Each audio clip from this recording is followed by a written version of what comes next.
ஓம் சக்தி வெளிச்சம் நிகழ்ச்சியின் இந்த பகுதியில் 2024-2025 ஆண்டிற்கான சக்தி மாலை இருமுடி தொடர்பாக தங்களுக்கு ஏற்பட்ட சந்தேகங்களை கேள்வி பதில்களாக காணவிருக்கிறோம்.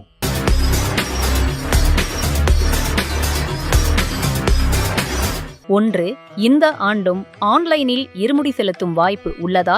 ஆம், உள்ளது. ஓம் சக்தி amma.org என்ற இணையதளத்தில் டொனேட் அஸ் என்பதை கிளிக் செய்து ஆன்லைன் இருமுடி எனும் லிங்க் மூலமாக பதிவு செய்து கொள்ளலாம்.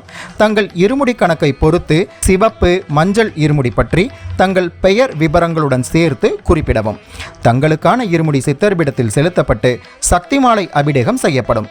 நீங்கள் சித்தர்பிடத்திற்கு வரும்போதோ அல்லது தங்கள் சார்பாக ஒருவர் சித்தர்பிடத்திற்கு வந்தோ தாங்கள் பதிவு செய்த ரசீதை காண்பித்து அபிஷேகம் செய்யப்பட்ட சக்தி மாலை, இருமுடி பை மற்றும் இருமுடி பிரசாதங்களை பெற்றுக்கொள்ளலாம். ஆன்லைன் இருமுடிக்கான சிறப்பு அபிஷேக தேதி மேல்மருவத்தூர் சித்தர்பீடம் யூடியூப் சேனல் மூலம் அறிவிக்கப்படும். 2, சக்தி மாலை அணிந்திருக்கும் போதே வேலை நிமித்தமாக காலணி அணியும் சூழ்நிலை வந்தால் என்ன செய்வது? சக்தி மாலை அணிந்திருக்கும் போது தவிர்க்க முடியாத சூழ்நிலைகளில் மட்டும் காலணி அணியலாம். முடியுமானவரை தவிர்ப்பது நல்லது. உடல் உபாதைகள் இருப்பவர்கள் கட்டாயமாக அணிய வேண்டியிருப்பின் அணியலாம். 3, ஒவ்வொரு ஆண்டும் நம் பங்காரு அம்மாவிடம் பாத பூஜை செய்தே மாலை அணிவோம். இம்முறையும் அம்மாவிற்கு குருபாத பூஜையின் போது மாலை அணியலாமா? ஆம், இருமுடி நாட்களில் நித்திய குரு பாத தரிசனம் உண்டு. குருவிற்கு பாத பூஜை செய்து மாலை அணிந்து கொள்ளலாம். 4, ரயில் பயணமாக இருமுடி செலுத்த வரும் பக்தர்கள் தங்குவதற்கு ஏதேனும் சிறப்பு ஏற்பாடுகள் உள்ளதா?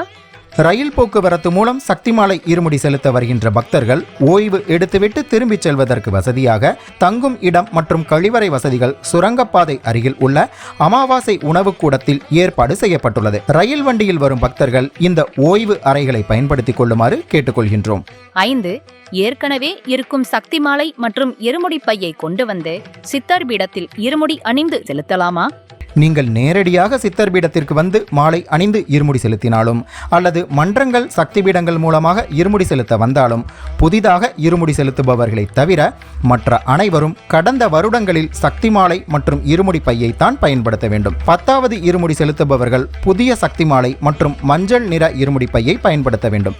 அதே போன்று 14வது இருமுடி செலுத்துபவர்களும் தங்கள் இருமுடி பை மற்றும் மாலையை புதிதாக மாற்றிக்கொள்ள வேண்டும். 6, நாம் பாதுகாக்கப்படுவோம். 7, கர்ப்பிணி பெண்கள், வயது முதிர்ந்தோர் மற்றும் உடலால் சவால் நிறைந்தவர்களுக்காக சித்தர்பீடத்தில் ஏதாவது சிறப்பு ஏற்பாடு செய்யப்பட்டுள்ளதா?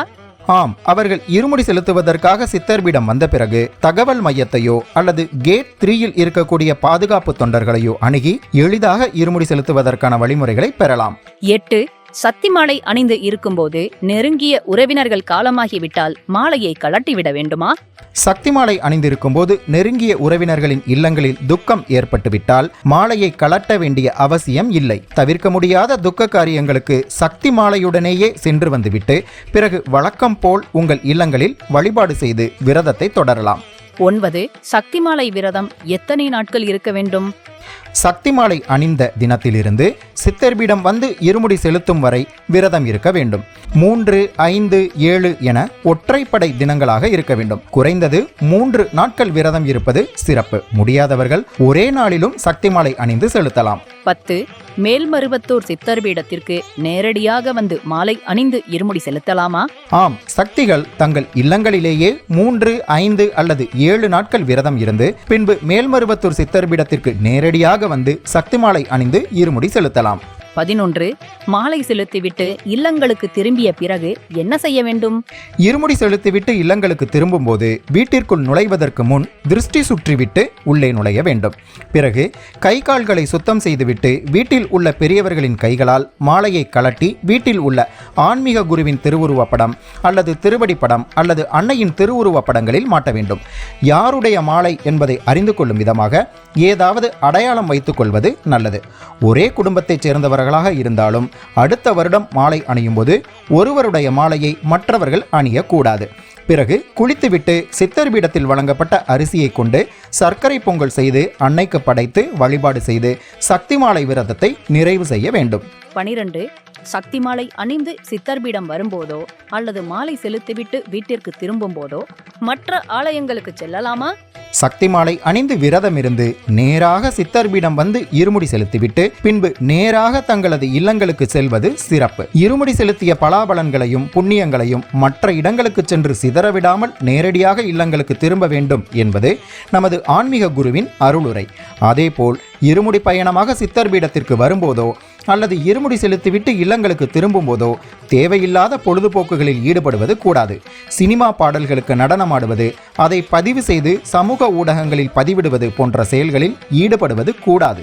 அன்னை நமக்கு அருளியுள்ள ஆன்மீக நுட்பங்களை முறை தவறாமல் கடைபிடிக்க வெளிச்சம் நிகழ்ச்சியின் ஒவ்வொரு பகுதிகளையும் கண்டும் கேட்டும் பகிர்ந்தும் பின்பற்றியும் பயனடையும்படி அன்போடு கேட்டுக்கொள்கிறோம். அன்னையின் அருளால் வாழ்வில் வெளிச்சம் பெறுவோம். ஓம் சக்தி. ஓம் சக்தி. மேல்மருவத்தூர் ஆதிபராசக்தி சித்தர் பீடத்தின் அதிகாரப்பூர்வமான மேல்மருவத்தூர் சித்தர் பீடம் யூடியூப் சேனலை சப்ஸ்கிரைப் செய்து எங்களுடன் இணைந்திருங்கள். மேலும் மற்றவர்களும் பயன்பெற இந்த லிங்கை ஷேர் செய்யுங்கள்.